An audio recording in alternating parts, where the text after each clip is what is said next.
What is Buddhism really about? Impermanence, karma, and Zen in Chinese culture. When people hear Buddhism, they often think of temples, incense, or monks meditating. But Buddhism is really a way of understanding life. In simple terms, it teaches us how to face suffering, accept change, and find inner peace. In the next few minutes, let's look at some key Buddhist ideas and how they shaped Chinese culture. The three marks of existence. Sanfayin, Sanfayin. Buddhism describes the world through three simple truths, often called the three marks of existence. First, all things are impermanent. Juxing Wu Chang, Juxing Wu Chang. Nothing in life stays the same forever. Our bodies, our emotions, our success and failure, everything is always changing. Second, all things are without a fixed self. Ju Fa Wu Wo, Ju Fa Wu Wo. What we call the self is not a solid, unchanging soul. It is a changing collection of body, feelings, thoughts, and experiences. When we cling too tightly to me and mine, we create suffering. Third, true peace is nirvana, complete stillness and freedom. Nie Pan Jijing, Nie Pan Jijing. Nirvana is not a place, but a state where greed, anger, and ignorance have been let go. It is deep inner calm. These three ideas work together. Because everything changes and there is no fixed self, clinging will always hurt us. By seeing this clearly and learning to let go, we can move toward real peace. Cause, condition, and karma. Yin Yuan Guo Bao, Yin Yuan Guo Bao. In Buddhism, nothing happens for no reason. Everything arises from causes and conditions. Think of a tree. A seed alone is not enough.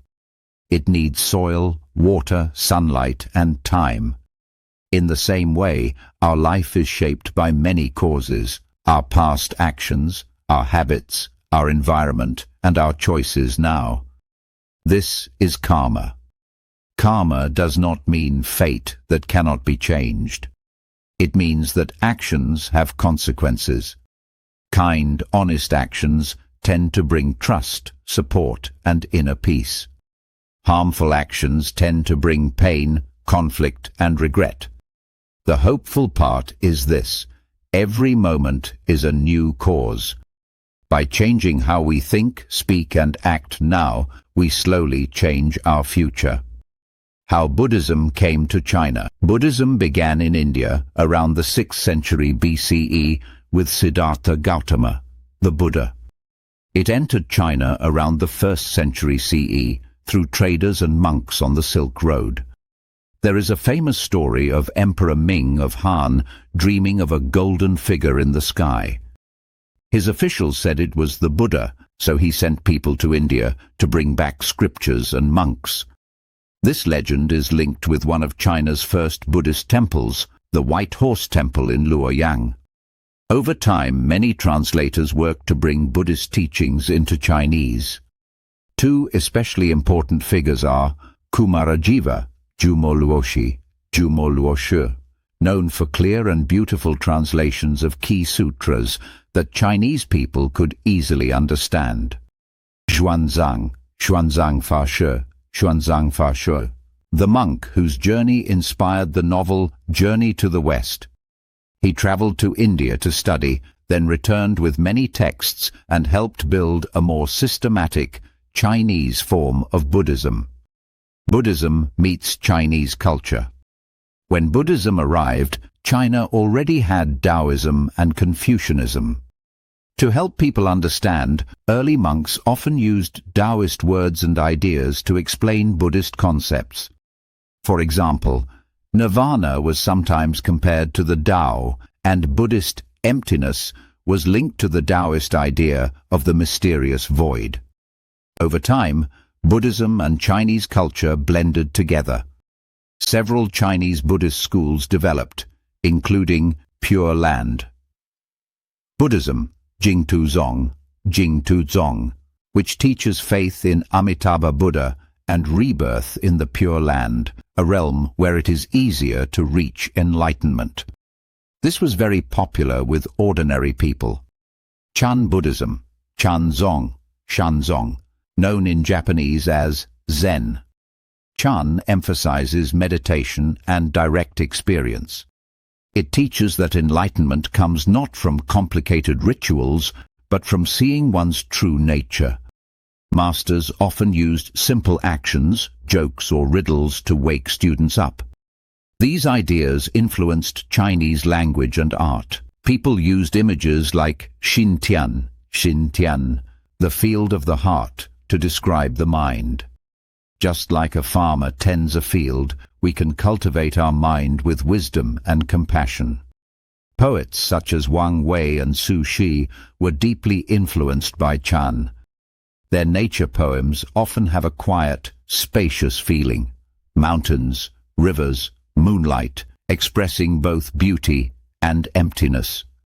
Even classic novels, like Dream of the Red Chamber, carry Buddhist themes. The story shows the rise and fall of a wealthy family and hints that all glory and love are impermanent illusions, like a dream. Buddhism is not escape. It is clarity. Some people think Buddhism means escaping from the world. In fact, it asks us to look at life more honestly. It teaches us to see life is changing. Clinging brings suffering. Kindness and wisdom can change our karma.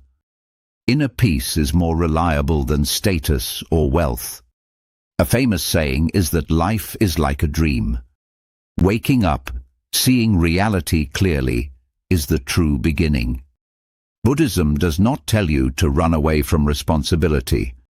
Instead, it says, act, but do not be ruled by greed, anger, or ego. Live with clarity, compassion, and understanding.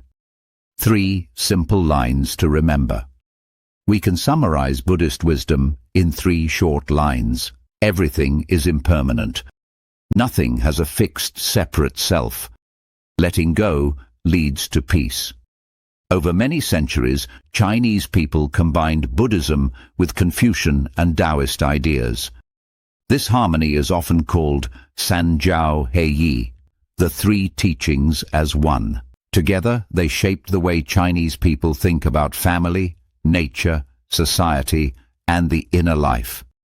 For Buddhists, the journey always returns to the heart field, Xintian. If we plant seeds of compassion, patience, and insight there, our whole life can slowly change. Thank you for watching.